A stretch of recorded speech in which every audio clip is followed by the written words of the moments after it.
featured in a short. I am Justin Joseph Hall. This is Feature in a Short, the monthly screening hosted by Four Wind Films, where an appointed contributor presents their chosen feature motion picture and short movie. There is only one condition for screening. The presenter must have been directly involved with one picture, but not the other. Our second host is Steve Girard.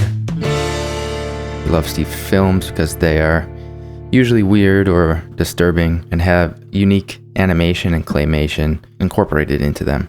Steve chose two films. His first was a short by Lisa Bass. Because the film is unreleased, we're unable to say the title. Hopefully in the future you'll have fun searching online trying to figure out which film we're talking about. Lucky for us, he brought Lisa in to discuss the film with us. I know we can't talk about the title, but what does it mean? It's like the whole thing is there's a physical, diseasey kind of a vibe, but it's also that feels like that diseasiness is a metaphor for feeling like you're falling apart. Exactly. Older lady, woman, like yeah. an old lady, a hag, usually like a witch, yeah, or like a powerful woman who's past her prime. Right. The pun is sort of on like the insecurity of being a woman in power and how you're perceived as you take charge of your own vision. I feel like when you're a teenager, whenever you pop a zit, and it's never as bad to anybody else as it is to you, but to you it's like the most disfiguring, horrible trauma, and you think that everybody's just looking at that rather than you. In the movie, nobody's giving her actual bad feedback.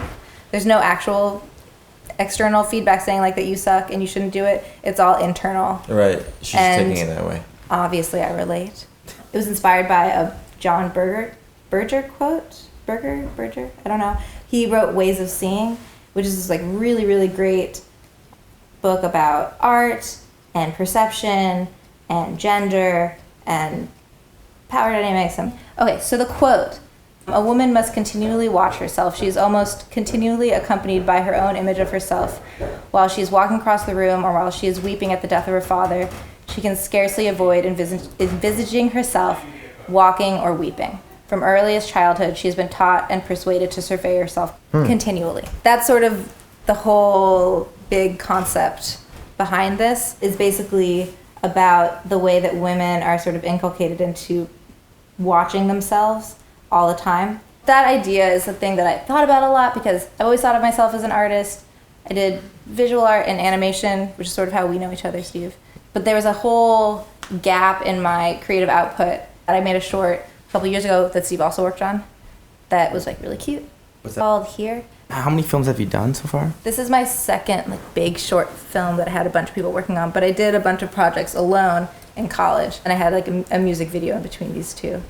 I like had a very specific music sound that I wanted, and I knew that this piece wouldn't work if I didn't have the proper score. So I was really looking for like a John Bryan Punch Drunk Love soundtrack vibe to sort of like drive the anxiety and the inner life of the main character. And so I told him that, and then he made all this like really pretty music over the top, and I was like, out, get it out. And so we just like took all of the nice music he did on top and just left the like weird stings and percussive, stressy things. Yeah. Is it one like long piece? Yeah. Yeah, he's just like an insanely talented guy. His name's Max Vernon. So you made all this music and then you said take out everything except for the drums? Kind of. How did you feel about that? Oh, he was really great about it. He was just like, he likes the way it came out. He's a musical theater guy, so his stuff is like really, like there's a lot going on in his music generally. So it was a good collaboration. And you'll go way back, right, till like... Yeah, I've known this guy since high school. So we went to 10th grade together, and then in college and everything. He just did this, it was a K-pop musical that was sort of... I saw that. You saw it? Yeah, Midtown. Yeah. So he did the music for that. Is this about making movies for you, or about making anything, or... I made a music video like a year ago that the musician still hasn't released, and I was like waiting to have something come out, and I was going nuts. And so this summer I was like, I gotta do something, and I wrote this, and it was sort of, for me, it's about like the anxiety of being an artist, the anxiety of trying to put yourself out there, but also the anxiety of being a woman and a woman in charge, and then, but the process of getting this off the ground and getting it made was incredibly stressful. What was your budget? Like as little as I could possibly do. I think it ended up being 6,000 in the end, which is a huge amount of money for me. And I just like self-financed. Right. Insurance was like pretty much like the whole budget. And then What did you have to insure? Like, just the gear. We had a bunch of really nice lenses. And I thought like, and I also, the location was my office. It was the Magnolia office. So if like, God forbid, something like caught on fire, I just was like, I just couldn't in good conscience not insure it, even though there's nothing that fancy about the shoot. A third of the budget. and did you do the editing? I did the editing as well. How long did it take? To edit? I turned it around about a month. The second film Steve presented was a Canadian animation called Asphalt Watches. Yeah, I think it's good. I've had my eye on, but it's an animated movie and it looks very like bizarre. It's by this group of people, and one of them is this woman Amy Lockhart, who I'm a fan of, and it's like this strange cartoon style. She's a Canadian artist, and her boyfriend Mark Bell, he does these like kind of like Philip Bousson looking figures and cartoons, but this is a lot of that kind of a vibe, and that's all I really know. It came out in 2014. During this second film, we served hamburgers. Well, there are burgers throughout the whole thing. Yeah. That's true. Wasn't that on purpose? That you picked burgers. We had available beers and a bottle of green whiskey. Steve and Lisa had a short conversation about the film afterwards.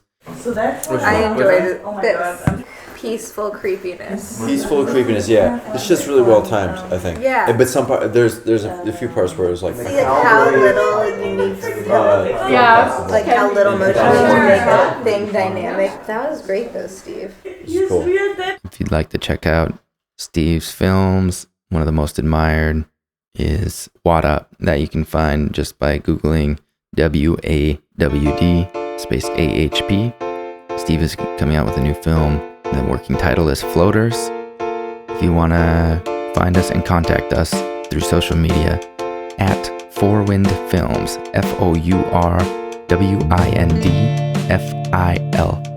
FOURWINDFILMS. Thank you very much. Feature and a short, filmmakers present, watch, and discuss films.